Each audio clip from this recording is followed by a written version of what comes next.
Bonjour, j'espère que vous allez tous bien et que tout se passe pour mieux pour devant pour chacun d'entre vous. Alors, le nom c'est Moussa Ndiaye, diplômé de sciences politiques, spécialisé en paix, sécurité et développement à l'Université numérique Cheikh Ahmadou Kane. Alors, je fais cette nouvelle vidéo pour permettre aux étudiants nouvellement orientés en sciences politiques ou tout autre étudiant en sciences politiques en territoire national ou international puissent comprendre les notions essentielles en sciences politiques, les préalables à l'étude de l'actuelle science politique. Il faudrait que chaque étudiant soit, en tout cas, initié sur les concepts de base qui nous permettent d'être des analystes ou des politistes, chercheurs, quelques connaissances que possible sur la chose politique. On va parler de quelques notions. On va parler de l'État, donc fondamentalement quelque chose qui est étudié par la science politique. On va parler du pouvoir. On va parler de la domination. On va parler de légitimité. On va parler de légitimation. On va parler aussi de quoi? De la compétence politique ou du processus de politisation. Alors, pourquoi ces notions sont essentielles et fondamentales en sciences politiques et que chacun devrait comprendre, quel que soit l'endroit où vous êtes, parce que quand on parle de sciences politiques, on fait allusion à la chose politique, l'étude, bien sûr, des phénomènes politiques. C'est une science qui a comme domaine de prédilection l'étude des phénomènes politiques. Certains disent que la science qui étudie l'État, d'autres le pouvoir. C'est pourquoi on va tenter de définir ça et chacun conceptuellement pour que tout le monde puisse comprendre ce qui se passe réellement. Alors, quand on prend la définition de la science politique comme la science de l'État, là, tout simplement, ce qu'on va faire comprendre, que c'est une science qui étudie totalement toutes les particularités de l'État, que ce soit ses caractéristiques, que ce soit son modèle de fonctionnement, que ce soit ses modalités d'exercice ou tout autre genre, les systèmes en place, le régime en place. La science politique s'intéresse à ça, s'intéresse au corps de l'État dans sa totalité. L'État comme cadre institutionnel d'expression du pouvoir ou l'État comme entreprise politique de caractère institutionnel dont sa direction administrative revendique avec succès dans l'application des règlements le monopole de la contrainte physique légitime, comme l'a dit Max Weber. Alors, si la science politique s'intéresse à l'État, c'est parce qu'il s'intéresse à l'activité de l'État, c'est parce qu'il s'intéresse à la politique générale de l'État, c'est parce qu'il s'intéresse aux actions quotidiennes de chaque décideur politique dans l'État. C'est pourquoi on dit qu'il étudie l'État dans sa totalité. Deuxième chose, la science politique comme science du pouvoir, mais pas n'importe quel pouvoir. La science politique n'étudie pas n'importe quel pouvoir. Le pouvoir peut être assimilé au pouvoir étatique. Alors, le pouvoir que détient l'État, les forces régaliennes de l'État qui lui permettent d'accomplir ses missions, les services publics, que ce soit les missions administratives ou les missions judiciaires. Donc, dans ces deux missions, l'État manifeste son pouvoir sur son peuple. C'est pourquoi, réellement, carrément, on dit que l'État, la science politique étudie les rapports de pouvoir dans la société. Les rapports de pouvoir entre les gouvernements et les gouvernés, les rapports de pouvoir entre institutions, les rapports de pouvoir entre, bien sûr, l'exécutif, le législatif et le judiciaire, parce qu'il est fort probable qu'il y a certaines influences qui s'y trouvent. Alors, c'est pourquoi on dit que la science politique est la science du pouvoir. De là, on veut parler des sortes de pouvoirs qui existent et qui diffèrent. Parce que le pouvoir politique, c'en est une. Ça n'est un. Le pouvoir individuel, le pouvoir collectif ou même des groupes d'intérêt. Tous ces gens-là ont des pouvoirs. Les associations, ils ont un pouvoir. L'individu en tant que tel, la personne a un pouvoir parce que c'est un pouvoir qui est propre, individuel. Et aussi un pouvoir collectif pour parler des partis politiques institutionnalisés ou même le pouvoir de l'État et le pouvoir public. Donc, ce sont des sortes de pouvoirs qu'il faut comprendre et chacun diffère de son prochain en fait. Donc, de là, on va comprendre réellement qu'est-ce que le pouvoir. C'est pourquoi la science politique, dans sa manœuvre, s'intéresse au pouvoir, pas n'importe quel pouvoir.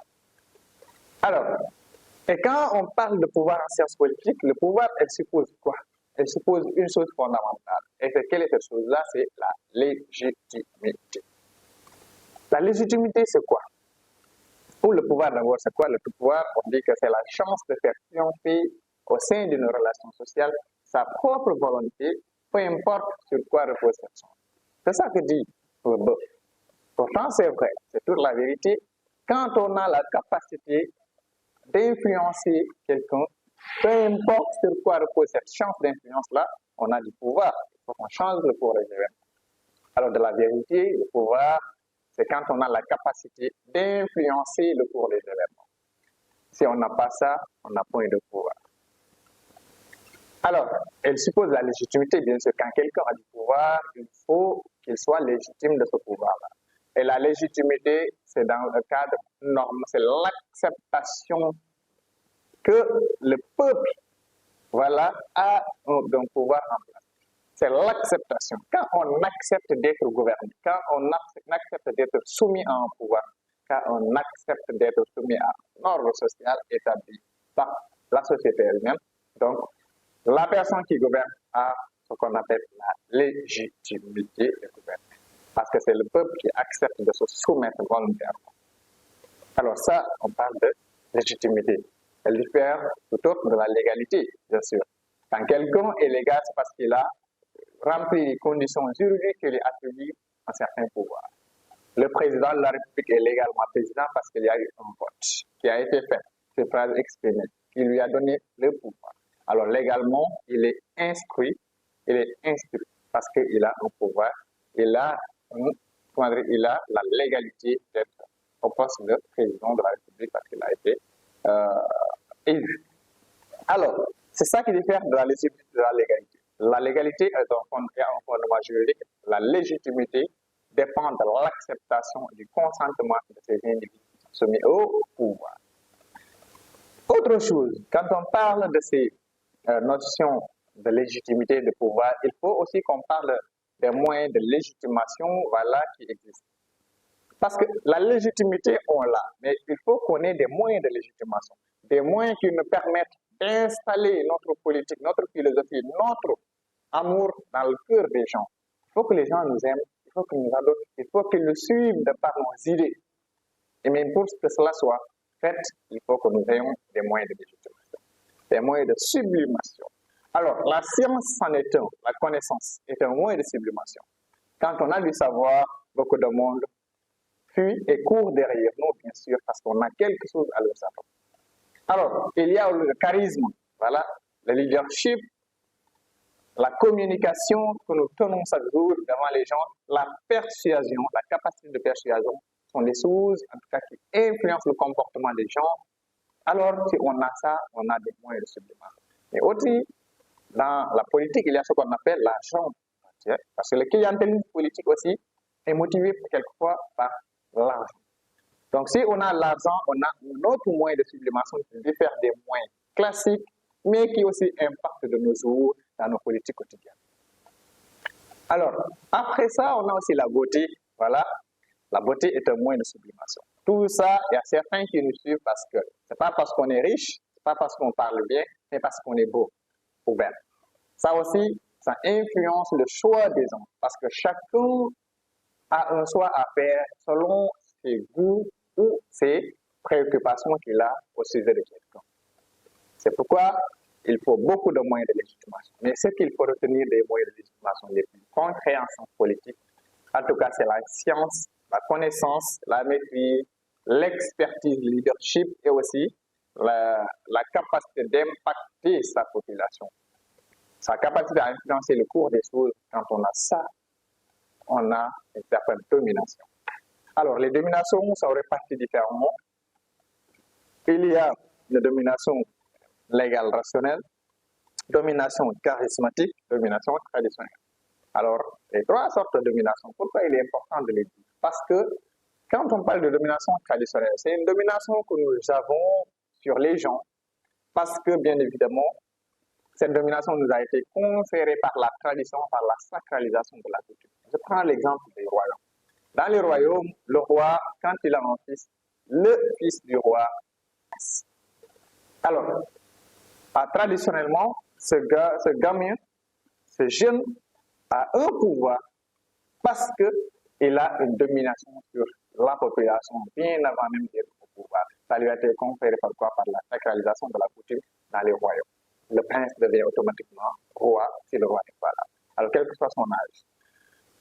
Alors, il y a ça, c'est la domination traditionnelle. Domination charismatique. Si on prend des leaders comme Nelson Mandela, si on prend aussi des leaders comme Barack Obama, ou tous ceux qui ont impacté le monde par leur politique, leurs idéaux. Je te donne 100 € si tu arrives à tenir 1 minute sans utiliser la lettre R. Ok. Alors quel âge as-tu? J'ai 23. Alors, après le facteur du niveau d'instruction, on a le facteur du sexe et de l'âge. Alors, on prend le facteur du sexe. Le sexe, hormis la tendance actuelle au Sénégal, mais le facteur du sexe était orienté chez les hommes. Les hommes étaient les plus intéressés à l'activité politique parce qu'on dit que la scène politique est faite pour les hommes. Le clientélisme politique est interconnecté, imbriqué, parce que ce sont les hommes qui sont dans la scène politique, ou bien sûr la scène politique.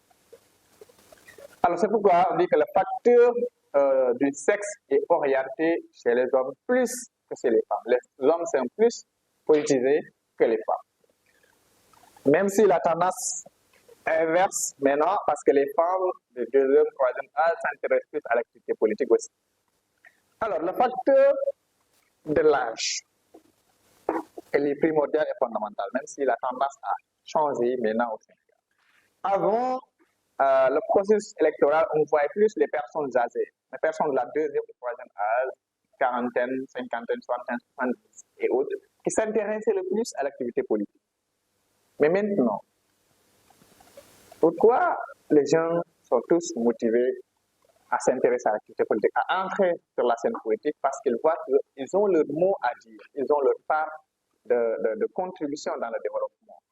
Parce que si tous ceux qui sont porteurs de connaissances, en fait, comme le dit le professeur Mariton, désertent l'espace politique, alors qui sont là?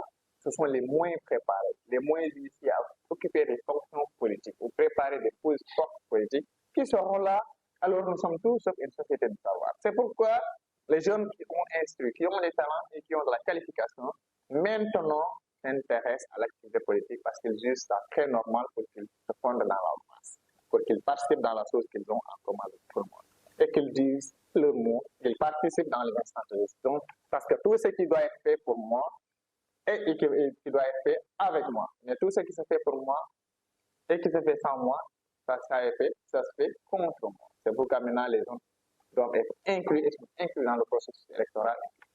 La plupart maintenant s'inscrivent sur les listes électorales. Mais avant, ce n'était pas ça. C'est pourquoi on disait que le facteur de l'âge aussi, c'est les personnes de deuxième et troisième âge qui sont le plus politisées. Mais maintenant, les jeunes aussi s'intéressent le plus à l'activité politique les 3 années passées au Sénégal.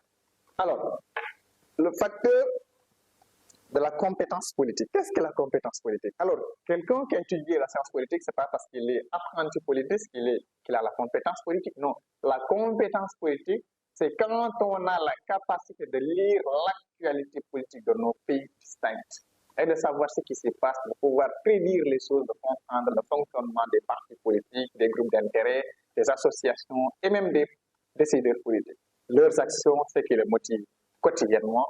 Donc, quand on a cette analyse-là, cette vision-là sur le territoire, alors on a la compétence politique.